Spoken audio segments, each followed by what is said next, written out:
Dans ce monde de couleurs, tout ce que je vois, c'est... Le réveil de Bianca sonne, mais ne voulant pas se lever, elle se couvre les oreilles avec son oreiller.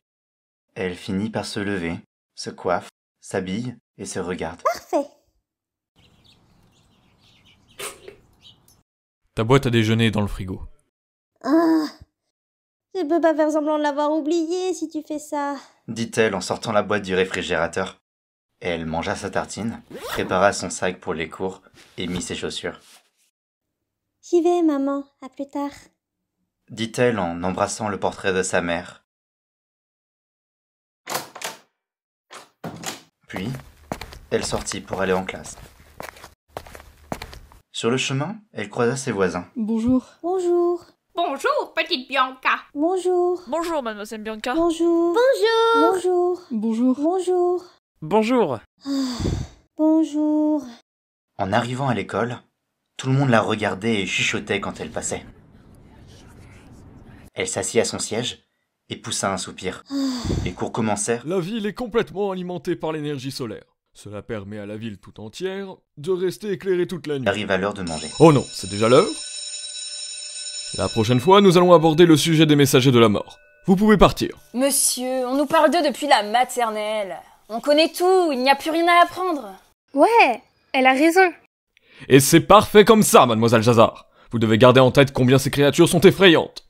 Surtout à votre âge où vous avez tendance à être imprudent et rebelle, et vous sortez quand le monde est déjà peint en noir. Pendant ce temps, Bianca rentrait ses affaires et commençait à partir. Soyez prudents. Lorsqu'il commence à faire nuit, les messagers de la mort rôdent aux alentours de la ville, prêts à dérober vos Au couleurs. revoir, monsieur Verdet.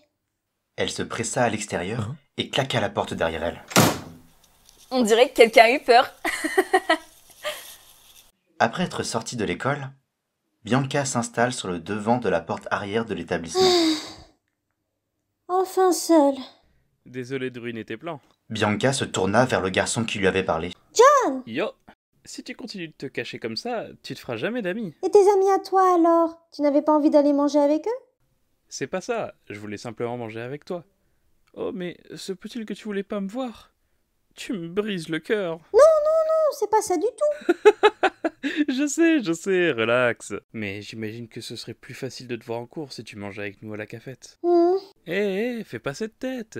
T'aimes pas les places où il y a trop de gens et c'est ok.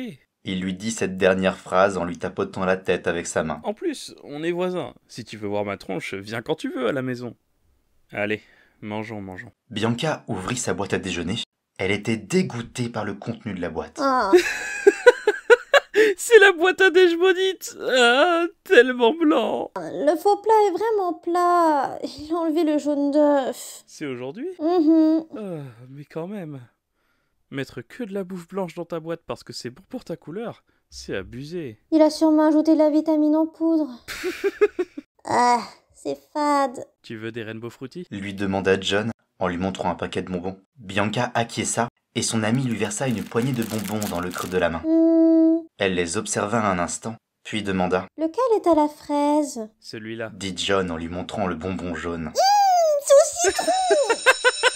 John éclata de rire alors que la sonnerie de l'école retentissait pour signaler le début des cours. Après ça, la journée passa et vint l'heure de rentrer. Pour demain, je veux que vous fassiez cette équation. Bianca rangea ses affaires. Bianca reçut un message de son père. Je suis désolé, Bianca. Je ne vais pas pouvoir t'emmener à l'hôpital. Tu vas devoir prendre le train. C'est pas vrai. Binary Star, c'est Ryujo. Ce webtoon a été créé par The Pandaka.